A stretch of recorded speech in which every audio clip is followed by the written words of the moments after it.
جی اور اچھا اگلا سوال علامہ صاحب یہ ہے کہ غالباً 2-3 دن پہلے کی جو مجلس تھی نا اس میں غالباً آپ نے، مجھے صحیح نہیں یاد آ رہا کل پرسوں کب آپ نے یہ فرمایا تھا کہ جگیر فدق کے متعلق آپ نے کچھ گفتگو فرمائی تھی جی، اور یہ واقعی بہت پیچیدہ مسئلہ ہے. تو اس کے اوپر آپ نے ایک بات کوئی کی تھی، میرے ذہن سے نکل رہی ہے، لیکن اس کا کوئی مفہوم اس طرح بنتا تھا کہ آپ نے فرمایا تھا کہ یہ حضرات جو تھے نا، انہوں نے حضرت ابو بکر کی جو پیش کردہ حدیث تھی اس کو رد کر دیا، لیکن اس کے باوجود ان کا دوبارہ کلیم کرنا اس بات کی دلیل ہے کہ یہ سمجھتے تھے کہ ایسی کوئی حدیث رسول اللہ صلی اللہ علیہ وسلم نے نہیں فرمائی ہوئی. یہ یاد آپ نے فرمایا تھا نا؟ جی بالکل. اچھا اس میں گزارش کروں، شاید آپ کے علم میں نہیں ہے یہ چیز، کہ مفتی محمد اسحاق صاحب نے ایک بات کی تھی اور ان کی اپنی بات نہیں تھی، انہوں نے حوالہ بھی دیا تھا.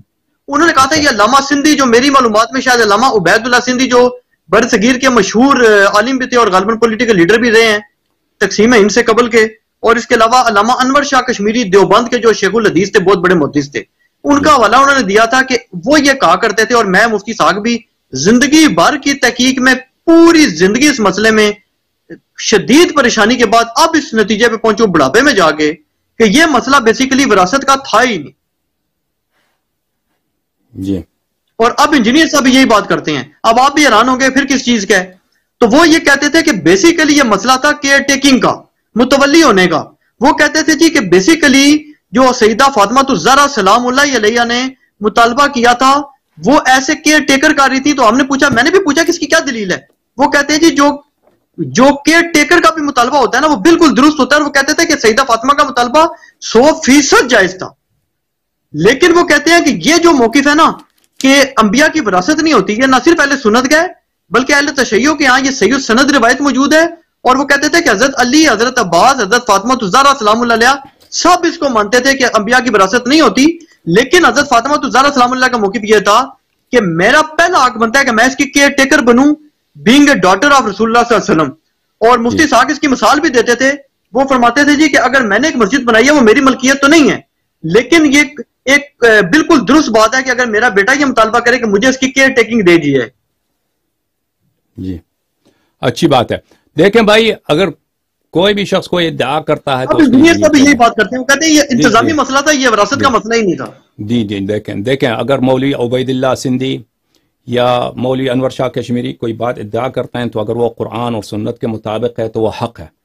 لیکن اگر وہ کئی ایسی بات بناتے ہیں جس کی کوئی دلیل نہیں ہے تو وہ اس بات کی کوئی اہمیت نہیں ہے. آپ مانتے ہیں اس بات کو کہ اگر کوئی شخص ادعا کرے جس کی دلیل نہیں ہو تو ہاں بالکل، اگر دلیل نہیں ہے تو اہمیت ہی نہیں ہے. کیونکہ عبید اللہ سندھی، انور شاہ کشمیری یہ اس زمانے میں نہیں تھے جب زمانے میں یہ فدق کا جھگڑا جب ہوا ہے، تنازع ہوا ہے، وہ اس وقت نہیں تھے کہ یہ اپنے مشاہدات بتائیں، یہ اپنے اجتہادات، نظریہ بتاتے ہیں. نظریہ وہ صحیح ہے جو قرآن اور حدیث صحیح کے مطابق ہو. اگر نظریہ ایسا ہے کہ اس کی کوئی دلیل نہیں ہے تو وہ ہے کیا ہے، وہ اس کو بولتے ہیں ٹریش، اس کو بولتے ہیں کہ وہ کیا بولتے ہیں اردو میں، اس کو گندا چیز، وہ اس کا فائدہ ہی نہیں ہے، یعنی وہ غلط بات ہے. اچھی بات ہے. دو عزیزو دیکھو، کہتے ہیں کہ صدیقہ طاہرہ سلام اللہ علیہا نے کیئر ٹیکنگ کا مسئلہ کیا تھا. ملاحظہ فرمائیں، یہ حدیث ہے بخاری میں. ملاحظہ فرمائیے، بخاری ہے چاپے دار احیاء، کہاں ہے، دار احیاء تراث العربی، عربی کی وہ عربی زبان کا غیر مترجم بخاری ہے، لیکن وہ حدیث کافی مشہور ہے. 749 یہ حدیث کی راوی ہیں عائشہ کہتے ہیں ان فاطمہ علیہ السلام بنت النبی صلی اللہ علیہ وآلہ وسلم ارسلت الى ابی بکر تسألہ میراثها من رسول اللہ صلی اللہ علیہ وآلہ وسلم. ابو بکر، حضرت زہرا سلام اللہ علیہا نے ابو بکر کے پاس کسی کو انہوں نے بھیجا، کس کے لیے؟ طلب کرنے کے لیے. سوال بولتے ہیں عربی زبان میں، سوال جو کا مطلب ہے طلب کرنا. مطالبہ کر رہی تھی اپنا میراث، ان کا کون سا میراث؟ جو میراث ان کو ان کے والد سے، رسول اللہ صلی اللہ علیہ وآلہ وسلم سے ملنا تھا. مما افا اللہ علیہ، جو اللہ نے رسول اللہ صلی اللہ علیہ وآلہ وسلم کو عطا کیا تھا، بالمدینہ و فدق، مدینہ میں اور فدق میں. یہ نص الفاظ ہیں بخاری کے، اور نص الفاظ ہیں کس کے؟ نص الفاظ ہیں عائشہ کے حدیث کے، جو آپ کے کہ وہ میراث مانگ رہی تھی اپنا، جو مدینے میں ان کے رسول پاک صلی اللہ علیہ وآلہ وسلم کے جو باغات ہیں، جو جائیداد ہیں، اور فدق میں جو ہیں، جو ان کے باغات ہیں، یہ میراث، یہ نص الفاظ ہیں. اچھا، تو یہ کہنا کہ وہ حدیث دکھائیے نا، دلیل دکھائیے. ہم مطالبہ جو بھی ادعا تو سب کرتے ہیں. فدق کا مسئلہ اتنا بہت اہم ہے. کیوں اہمیت ہے اس کی؟ کیونکہ ان لوگوں نے جن لوگوں نے رسول اللہ صلی اللہ علیہ وسلم کی پیاری بیٹی پہ رحم نہیں کیا, ان کا میراث ان لوگوں نے چنا. اگر یہ سچ ہے, ہم آپ کہتے ہیں سچ نہیں نا, اگر یہ ثابت ہو جائے, اس کی اہمیت کیوں ہے؟ اگر یہ ثابت ہو جائے کہ انہوں نے میراث چنا ہے اور میراث پہ قبضہ کیا, ناجائز قبضہ کیا ہے, اور رسول اللہ صلی اللہ علیہ وسلم کے متعلق انہوں نے جھوٹی حدیث گڑا ہے, تو پھر آپ کے مذہب کا کوئی اساس ہی نہیں بچتا نا. اس کی اہمیت ہے. اور جو آپ نے اشارہ کیا کہ میں نے پچھلے لیکچر میں کہا ہے کہ عمر کے زمانے میں عباس اور امیر المؤمنین علیہ السلام گئے اب عمر کے پاس, وہ کتاب مسلم میں موجود ہے, فدق کا مطالبہ کرنے کے لیے ارث کے طور پر. تو یہ واضح ہے, یہ واضح ہے کہ وہ حدیث لا نورث ما ترکنا صدقہ کو صحیح نہیں سمجھتے تھے, جھوٹ سمجھتے تھے. اور حضرت زہرا سلام اللہ علیہ بھی صحیح نہیں سمجھتی تھی. ملاحظہ فرمائیے اسی روایت کے ضمن میں, دیکھیے اسی روایت کے ذہن میں. تو فقال ابو بکر ان رسول اللہ صلی اللہ علیہ وسلم قال لا نورث ما ترکنا صدقہ. جب انہوں نے مطالبہ میراث کیا تو ابو بکر نے یہ حدیث نقل کیا کہ فرمایا کہ ہماری میراث نہیں ہوتی, ہم تو جو چھوڑتے ہیں وہ صدقہ ہوتا ہے. انما یاکل آل محمد من هذا المال, اہل بیت علیہ السلام اسی مال سے صدقے سے کھائیں گے.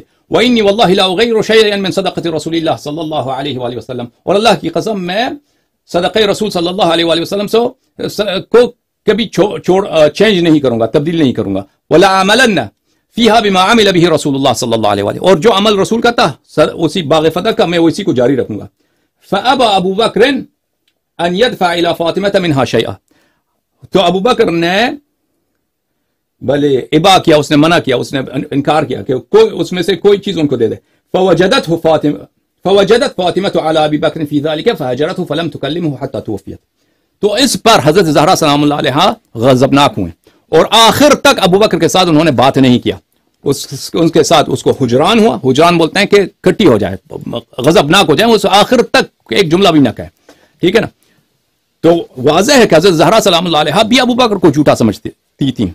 سیدۃ نساء العالمین, سیدۃ اہل الجنہ, بخاری کی حدیث ہے سیدۃ اہل الجنہ, ان کو سچا نہیں سمجھتی تھی, کیونکہ اگر سچا ہوتا ابو بکر کہ اپنا میراث مانگ رہے ہیں نا, میراث تو ملتی ہی نہیں ہے, تو اگر میراث پہ قبضہ کر لیں حضرت زہرا سلام اللہ علیہ, تو یہ تو حرام ہے ان کے لیے, کیونکہ ان کی میراث ہی نہیں ہے, حق ہی نہیں ہے.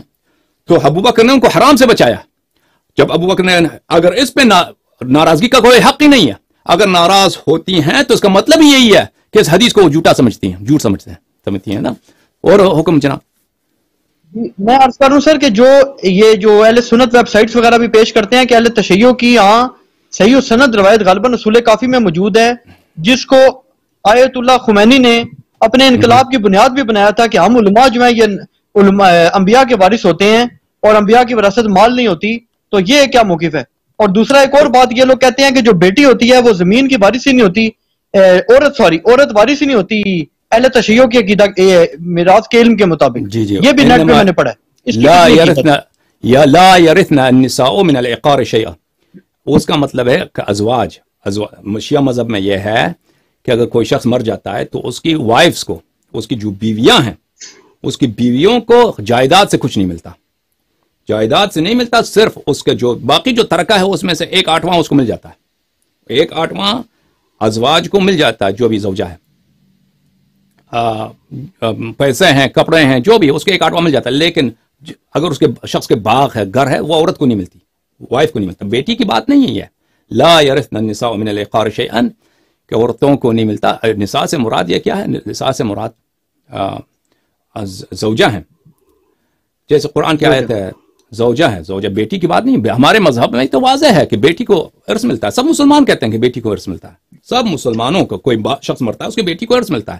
صرف رسول اللہ صلی اللہ علیہ وسلم کے متعلق وہ روایت ہے کہ وہ آپ لوگوں نے روایت کی, عمر نے, ابو بکر نے روایت کی. اچھا نہیں, وہ اصول کافی والی روایت ہے کہ انبیاء کی مالی وراثت نہیں ہوتی, جو انبیاء کی وارث علماء ہوتے ہیں. جی بالکل, وہ بتاتے ہیں آپ کو. وہ یہ ہے کہ العلماء ورثة الانبیاء وان الانبیاء لم يورثوا درهما ولا دینارا وانما ورثوا الاحاديث فمن اخذ بحديث من احاديثهم فقد اخذ حظا وافرا. میں وہ حدیث آپ کو دکھاؤں تاکہ الفاظ میں کچھ آگے پیچھے نہ ہو جائے. یہ کتاب ہے اصول کافی عزیزو، اصول کافی جلد نمبر 1، یہاں پہ صفحہ نمبر 38 میں یہ حدیث ہونی چاہیے. فقط العلماء، ایک منٹ، یا باب صفت العلماء، العلماء ورثۃ الانبیاء، یہ علماء ورثۃ الانبیاء یہاں پہ، ان العلماء ورثۃ الانبیاء. امام صادق علیہ السلام نے فرمایا کہ علماء جو ہیں انبیاء کے وارث ہوتے ہیں. وذاک ان الانبیاء لم یورثوا درہما ولا دینار، انبیاء درہم و دینار کو انہوں نے کبھی نہیں چھوڑا. اور انما اورثوا احادیث من احادیثہم، انہوں نے وراثت میں جو دیا ہے اپنے احادیث کو دیا ہے. فمن اخذ بشیء منها فقد اخذ حظا وافرا، اور جس نے احادیث انبیاء کو سیکھا تو اس کو بہت بڑا سرمایہ ملا ہے. تو یہ ان کے بچوں کے لیے بات نہیں ہو رہی ہے عزیز. دیکھیں عزیز، یہ بات ہو رہی ہے امت کے لیے، امت کے علماء کے لیے. ہمارے جو امت کے علماء ہیں یا پرانے امت کے علماء تھے، ان کے انبیاء نے ان کے لیے پیسے تو نہیں چھوڑے نا، ان کے لیے شریعت چھوڑی، اپنا سنت چھوڑا ہے. رسول پاک صلی اللہ علیہ وآلہ وسلم کے یہ ان کے بچوں کی بات نہیں ہے، یہ امت کے لیے. علماء ورثۃ الانبیاء ہے، جی ہاں علماء ورثۃ الانبیاء ہیں. علماء کیسے ارث ملتا ہے انبیاء سے؟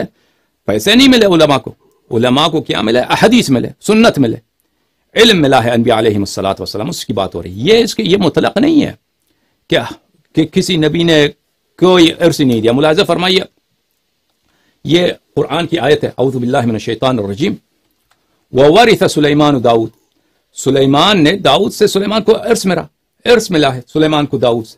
نص قرآن کریم ہے کہ سلیمان کو داؤد سے ارث ملا. اور اس میں آپ کی کتب میں ہے کہ پتہ نہیں 1000 گھوڑے تھے، کس طرح کے گھوڑے تھے اس کو، اور بہت سارے جائیداد اس کو ارث میں ملا تھا حضرت سلیمان کو. سنت یہ بھی تو کہتے ہیں نا جی کہ انبیاء کرام سے جو ملی ہے وراثت علمی ملی ہے. ہاں امت کے لیے، لیکن ان کے بچوں کے لیے کیا؟ میں دکھاؤں آپ کو، یہ کتاب ہے طبقات ابن سعد، طبقات ابن سعد المجلد الثانی، یہاں پہ صفحہ نمبر 315 میں ملاحظہ فرمائیے. یہ حدیث صحیح بھی ہے میرے عزیزوں.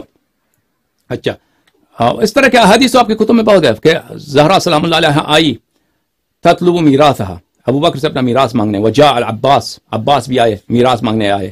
امیر المؤمنین علیہ السلام بھی آئے ان کے ساتھ. ابو بکر نے آیت پڑھی، یہ روایت پڑھی، قال رسول اللہ لا نورث صلی اللہ علیہ وآلہ ما ترکنا صدقہ. تو امیر المؤمنین علیہ السلام نے فرمایا ورث سلیمان داؤد وقال زکریا یرثنی ویرث من آل یعقوب. تو امیر المؤمنین علیہ السلام نے آیت کی 2 قرآنی آیتیں پڑھی کہ ان کے ابو بکر کے مقابلے. ابو بکر نے جب یہ حدیث پڑھی ہے ان معاشر الانبیاء لا نورث ما ترکنا صدقہ، امیر المؤمنین علیہ السلام نے ان کے 2 آیات سنائی ہیں، وورث سلیمان داؤد وقال زکریا یرثنی ویرث من آل یعقوب، کہ انبیاء کی میراث ہوتی ہے، ان کے بچوں کے لیے میراث ہوتی ہے.